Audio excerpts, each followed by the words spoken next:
Baik, assalamualaikum warahmatullahi wabarakatuh. Jumpa lagi di Setapan Official. Kira-kira kalau orang terkena hipnotis itu bisa kembali normal sendiri enggak? Tanpa dikembalikan normal? Atau misalkan si penghipnotisnya tidak tanggung jawab atau pergi meninggalkan tempat? Bisa apa enggak kira-kira seseorang yang sudah terhipnotis kembali normal tanpa dikembalikan atau kembali normal dengan sendirinya setelah yang satu ini?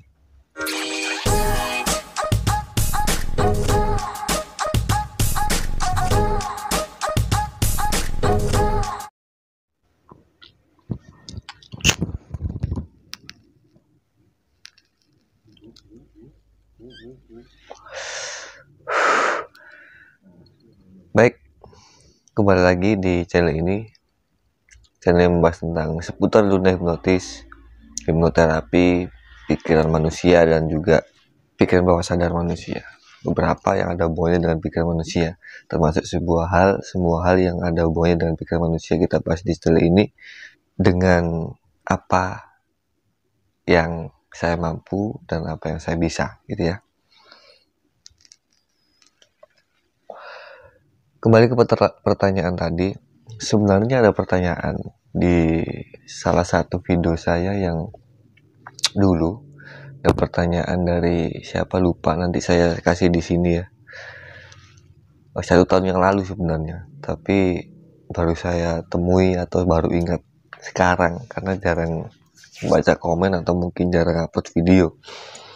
Kira-kira ketika seseorang yang terkena hipnotis atau berada di alam bawah sadarnya terbuka atau berada di kondisi hipnosis, bisa kembali normal nggak kalau misalkan tidak dikembalikan, atau bisa kembali normal nggak secara alami?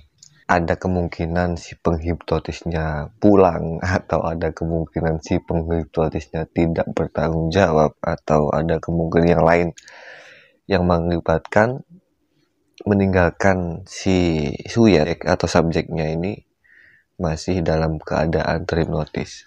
Sebelum saya jawab, saya jelaskan dulu bahwasanya kalau berdasarkan ilmu yang saya pelajari tentang hipnosis, kebetulan saya juga IBH bersertifikasi gitu ya, bisa dilihat di websitenya IBH.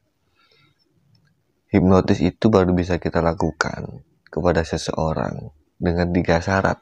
Yang pertama, orang itu mau untuk dihipnotis.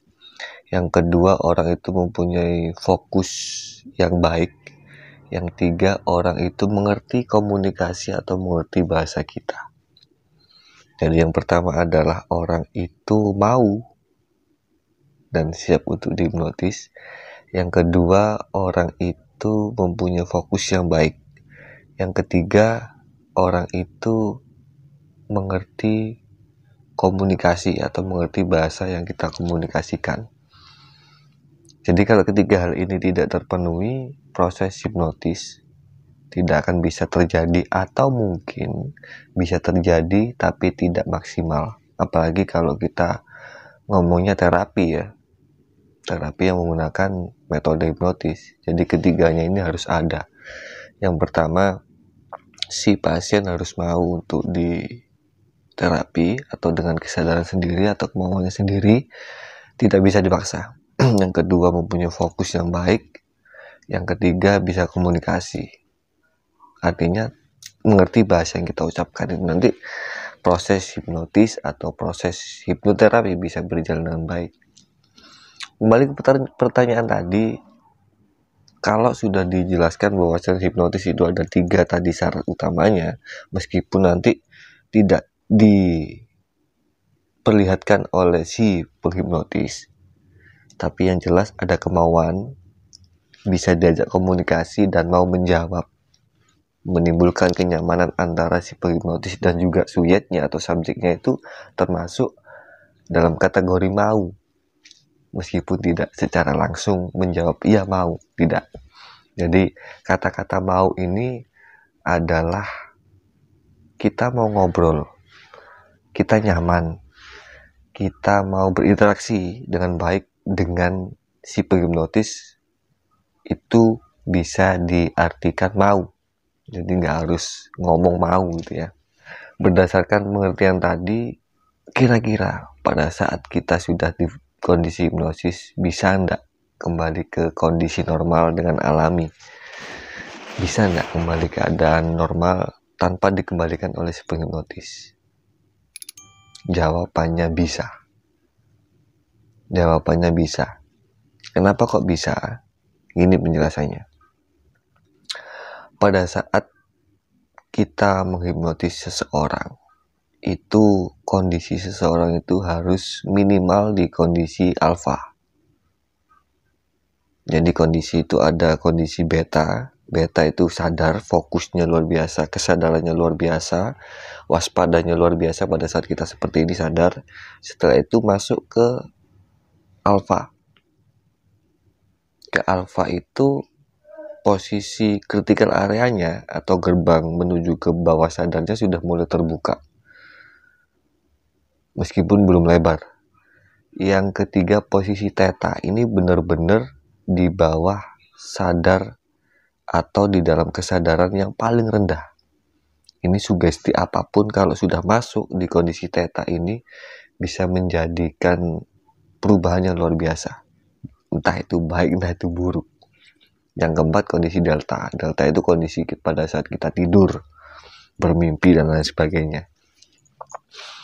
Pada saat kondisi alfa, itu seseorang harus dalam keadaan yang nyaman, harus dalam keadaan yang tenang, harus dalam keadaan yang sangat rileks. Itu baru kita bisa masuk ke kondisi alfa. Meskipun prosesnya nanti terjadi secara cepat ya, secara cepat kalau kita hipnotis.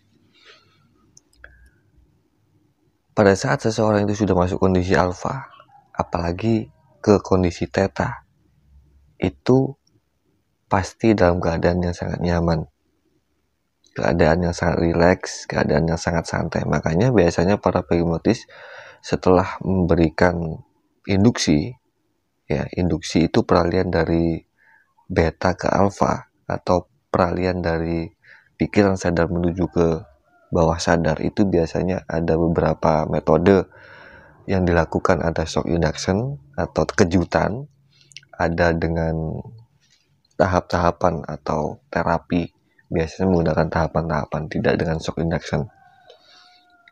Itu pasti ada sugesti dalam hitungan 1-3, dalam hitungan 3-1, tarik nafas yang dalam, keluarkan, posisi rileks, 3, 2, 1, itu menggiring si subjek atau si subjek untuk berada di kondisi yang sangat nyaman dan tenang. Kalau menggunakan shock induction, pada saat tarik nafas, buang, tarik nafas, buang, kita sudah mengikuti ya, tarik nafas, buang, terus kondisi kita sudah, fokus kita sudah ke nafas, tarik nafas. Pada saat buang, ini ada beberapa detik pikiran kita ngeblank. Nah, pada saat ngeblank itu ada yang namanya shock atau kejutan, entah itu ditarik, entah itu seperti ini, itu langsung kita masuk ke kondisi alfa. Jadi hati-hati ya. Pada saat masuk ke kondisi alfa langsung diikuti dengan dipening. Langsung dihitungi. Saya hitung 5-1, di hitungan ke-1 atau setiap hitungan membuat diri Anda semakin nyaman, semakin rileks, semakin santai. Apapun suara yang Anda dengarkan, yang kamu dengarkan, menjadikan kamu semakin santai, semakin rileks, semakin nyaman. 5, semakin santai. 4, 3, 2, 1. Kalau sudah santai, sudah masuk ke kondisi theta, baru memasukkan sugesti. Setelah nanti saya bangunkan, Anda akan merasa seperti ini. Setelah nanti saya bangunkan atau buka mata, Anda merasa seperti ini atau merasa seperti macam-macam tergantung sugestinya. Pada saat di posisi hipnosis, terus saya meninggalkan dia, tak tinggal ngerokok atau tak tinggal apalah, bentar, atau saya tinggal, bisa nggak subjek itu kembali ke awal? Bisa. Karena apa? Pada saat si subjek sudah merasa tidak nyaman, pada saat si penghipnotis sudah tidak memberikan kata-kata nyaman, rileks, atau kata-kata yang menenangkan, si subjek bisa saja bangun atau kembali ke kondisi beta. ke kondisi alfa, beta lagi. Artinya sadar. Nah, yang bahaya itu pada saat si subjek berada di kondisi alfa theta. Kondisi critical areanya, gerbangnya menuju ke bawah sadar buka, lebar, kondisi theta, dimasukkan sugesti. Nanti pada saat kamu buka mata, Anda buka mata merasa seperti ini. Badan Anda rileks, badan Anda lebih sehat, lebih segar, dan sebagainya. Pikiran positif, apapun itu tujuannya bisa terjadi. Karena langsung tertanam di bawah sadar manusia. Jadi jawabannya bisa kembali meskipun ditinggal pergi. Entah itu hipnosis panggung atau shock induction atau menggunakan terapi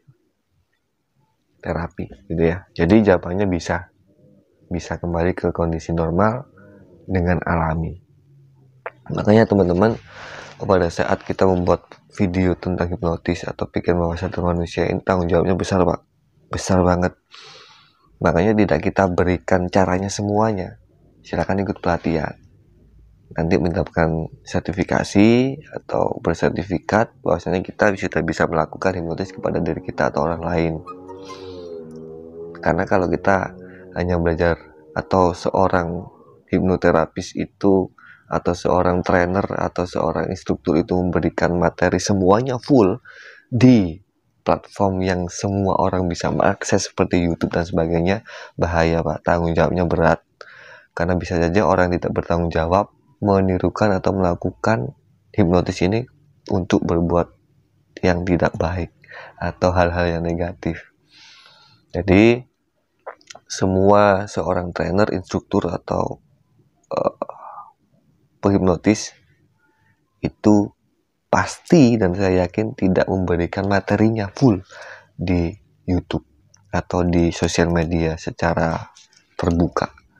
Pasti ada banyak beberapa yang disembunyikan, yang itu hanya didapatkan pada saat kita ikut pelatihan atau sertifikasi. Jadi sudah terjawab, jawabannya bisa. Dan kalau pada saat dihipnotis kita menolak, proses hipnosis itu tidak akan terjadi. Semoga video ini bermanfaat. Dan tetap waspada, tetap hati-hati, tetap waspada di jalan, tetap waspada di kerumunan orang banyak, tetap waspada di kegiatan kita sehari-hari agar kita terhindar dari orang yang ingin berbuat tidak baik dengan kita. Sekian, assalamualaikum warahmatullahi wabarakatuh.